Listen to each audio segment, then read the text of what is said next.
with hiring overseas, I want to just talk about labor in general as it applies to construction, right? Sure. You're not necessarily as specialized in construction. You don't need someone that's going to be able to drive a forklift or, Yep. someone who's going to have an excavator license. But what is what are people missing out on with hiring people that are overseas? Like, obviously, you can't hire someone that's going to go to the job site that's from overseas necessarily, but Yep. what are they missing out on? Yep. So, awesome question. So, just to give a little bit of background, because I lived abroad, I feel probably I was an early adopter to Sure. using what I call like global talent, Yeah. because I'd always dealt with people from different cultures in India and Pakistan and Tunis and South Africa and Nigeria, right? That's just a very normal part of my life, kind of living abroad for as long as I did. Yeah. So that kind of gave me at least like an early adopter mindset of like, hey, this person's really crappy and they're local. This person's really good and they're in a different country. Why the hell would I use this person, right? Right. So that's the first thing I'd say is that's the only reason why I have an advantage here is because I got a head start. I've just had more experience, right? Right. The second thing I would say in particular for folks like in construction, I'll just give a very specific example and then I'll kind of go from there. Yeah. Yeah. Yeah. My there's a picture on Twitter, I don't know if you saw it, of my crews in my warehouse of a business that I used to own. They would come in and I had someone who's incredible. She's awesome. She's worked with me forever. She was my operations manager, and my Mexican American crews would come in. Zoom would be up. She would share the screen of that day's install. They would ask her questions, and then she would watch on GPS as they drove their trucks to the job site as she was texting with the customer. Because I had so much trouble sourcing reliable labor in Southern California for office stuff, I said, fuck it. Yeah. Fuck it. And so I taught those guys how to be kind of operationally managed by somebody on the other side of the world. She's Right. awesome. She's great. Compared to America, she's super inexpensive. She's excited to be there every day. She speaks great English. And my crews are happy because they've got someone responsive who's good. They're not hiding liquor bottles in the pull-out drawer, right? Which is something I've dealt with. I mean, Yeah. the trades, man, right? Yeah. So that's the second thing I'll say is your business is more able to be global talented than you might expect. And then the last thing that I'll say is, and I've done some advising, some companies have kind of brought me in to help them make sense of all this. Yeah. And for something like construction, I use an analogy that I think is really a powerful one, which is I can either should I do a military one or a cooking one? Either Let's one. do both. Let's get Okay, both. I'll do both. Yeah. So I'll start with the military one. Okay. A guy who works with me is a 20-year Navy SEAL. Awesome, super smart, incredible. When one of those guys goes abroad, for every one Navy SEAL, they have like 10 or 15 what are called enablers. And that person is the armorer who takes care of all their weapons, the person who fixes their truck, the person who does the intelligence, the person who does the operate, whatever. Because Navy SEALs are really slow and expensive to train, but enablers are faster and easier to find and train and retain. So having a Navy SEAL fix your truck is a really inefficient use of a Navy SEAL. Right. Because you can give a guy a 3-month course on fixing the truck, but the SEAL has to be in training for 10 years. And so I'll give one other analogy and then I'll bring it all together. Gordon Ramsay, or a really high performance chef, he's one of a kind. One of a kind, skilled like you have no idea. Would you ever have Gordon Ramsay scrub a pot or wash Never. a dish Yeah. or chop an onion? Hell no.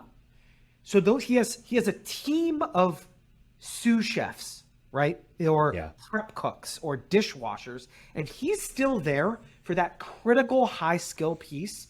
But if he's sitting there scrubbing a dish, you're going, what the fuck are you doing, Gordon? Yeah, Go get out of do there. go do high skilled stuff. And so when I work with folks like contractors who are like, no, it's all high skill, I go, talk to me about what percentage of the day your plumber is actually plumbing. And in most cases, it's like half. And I'm like, Yeah. awesome. What if he had somebody who did all the scheduling for him? What if he had somebody who put all the orders at the parts house for him? What if he had somebody who scheduled the truck maintenance for him? What if he had somebody Invoicing. who did all of his expenses for him? What if he had somebody who chased down open invoices for him? how many more water heaters per day could he install? Yeah. And you're like, oh shit, yeah, I guess. So the point is that think of your plumber or your HVAC technician or your high skilled guy as your Navy SEAL, and then have a bunch of enablers who are remote who basically let him just do the hard shit instead of calling to confirm appointments and Right. scheduling the truck maintenance, all these back office things that aren't actually plumbing. So Yeah. that's what when I think about global talent, it's a real opportunity, I think, for a lot of folks who are frustrated finding local talent, who, want to grow, those kinds of things. So that's a long answer to a short question. No, that's fantastic. And I think it's such a great example for people to understand, because they're trying to think about, there's no way I can hire somebody overseas. There's so little they could do. In reality, there's so much they can do. And that oftentimes it's the business owner that is that Navy SEAL. They're the ones that are, they're so valuable to the business, and they're wasting their time on things that they shouldn't be doing. Yep. And so, that's even just a starting point for a lot of people. So I want to go really, tactical, deep on this, technical even. So I'm ready. Jon, you convinced me. I'm the Navy SEAL. I need to get better at this. Where do I start? So to your point, the first thing I do is absolutely read all the back issues of my newsletter. It'll give you a really good, it's free. There's like 20 of them, right? Right. It'll give you a really good baseline. Read my Twitter. I talk about best practices a lot, right? Yeah. Second thing I would say is, and you mentioned it really well, a really good kind of practice hire is an assistant to the CEO.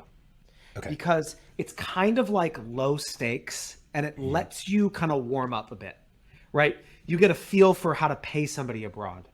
Right. You understand kind of maybe some cultural dynamics that are a little bit different. You just kind of build the muscle a little bit before you start like having those people talk to customers, right? Right. That I would only wait. You don't have to that's like walking in the gym and putting 405 on the bench, right? Yeah. Like, let's start with the PVC pipe, make sure your technique's right. And so an assistant for a busy business owner is a great way to do it, right? And what are some things that they're going to do for me as a busy business owner? Like, obviously we've mentioned some for the plumber, but ideally as a business owner, what are they helping me with?